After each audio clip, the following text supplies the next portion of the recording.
Hey everyone, Wolf Lord Rho here. Happy holidays and a Merry Christmas for those of you who celebrate the festive period like me, and I hope you're having a great few days with your loved ones and families.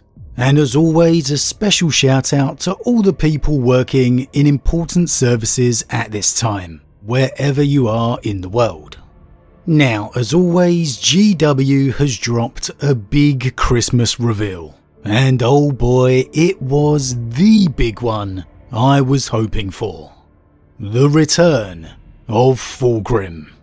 Let's waste no time messing about here. As always, everything we need to see is over on the Warhammer community website. So head over there for yourself to check it all out, as I am going to do right now.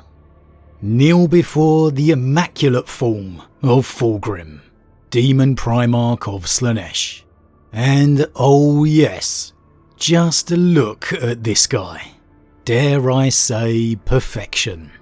First things first, before I even get to the sculpt, what a paint job this is. Jeez, can you look at the effect of the scaling on the serpent body? All those shimmers and blends of colours. That is everything Fulgrim is supposed to be. That's exactly what you get in the lore describing his perfect appearance. The myriad of colours repellent and enrapturing at the same time, drawing you in, unable to take your eyes off him.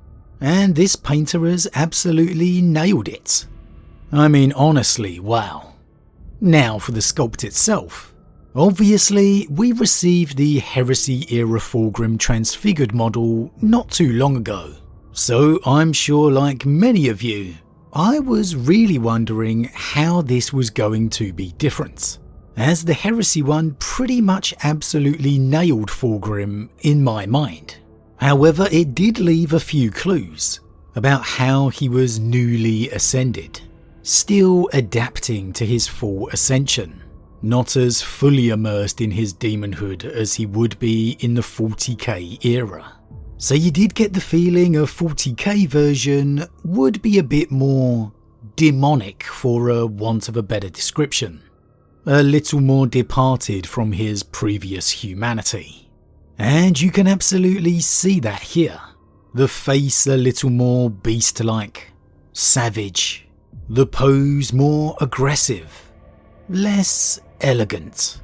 The darker scheme on the wings giving it that more menacing vibe.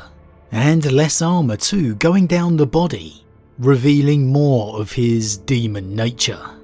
Just giving you more of that loss of humanity. When I personally imagine Fulgrim, I always envisage him a little closer to that previous transfigured model. But I get why we've got these subtle little changes here.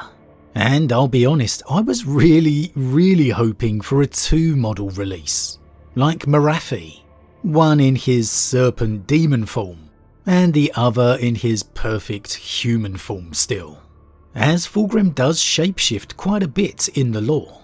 But I know, 2 Primarch models would have been absolutely insane. It was very much an impossible wish.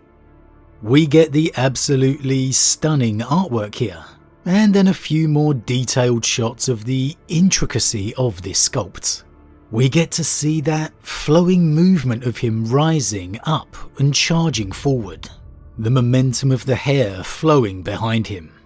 And then what I really love down here is the jewels on his serpent body. This is so Fulgrim. So Fulgrim. And again, another fantastic detail removed right from the lore. The noise of the jangling gems and ornamentation as he moves. And then we can see we're getting 5 head options here. 5. Absolutely fantastic. Now it's got to be the bottom right one for me, with that sadistic smile that just screams Fulgrim. But all of them are great, honestly. I love the choice, the options. And again, another shout out to the paint job here. That subtle mauve and purple shadowing around the eyes, giving the hint of not only the corruption, but the glowing power from them. I mean, I don't know what else to say here. I was curious how this was going to come out, and quite simply, I think they've knocked it out the park yet again. It had to be different from his Heresy era model, and noticeably different too, yet still clearly Fulgrim. And I think at the end of the day, they've achieved that brilliantly. I've had a couple of people saying I prefer the Heresy era one, and I get it, because like me, that's probably how you envisage Fulgrim a little more maybe. But again, I think this model has absolutely nailed it, I really do. You can see and feel the corruption in him. And I think this Fulgrim, as the centerpiece of the Emperor's Children range we're about to get, is going to blow all of our minds. It is going to be undoubtedly the best faction range out there. No doubt about it. Simply perfect. But as always everyone, what do you think? What do you think of the Phoenician's return? What is your opinion of this new Fulgrim model? Does it blow you away as much as me? As always, leave your thoughts in the comments below. A huge thank you to all my subscribers, your support truly means a lot to me, it really does. And if you're new, please consider subscribing to help the channel grow. And if you enjoyed this particular vid, then why not drop a like on it too. But with that said, I am off, and I'll see you all again real soon.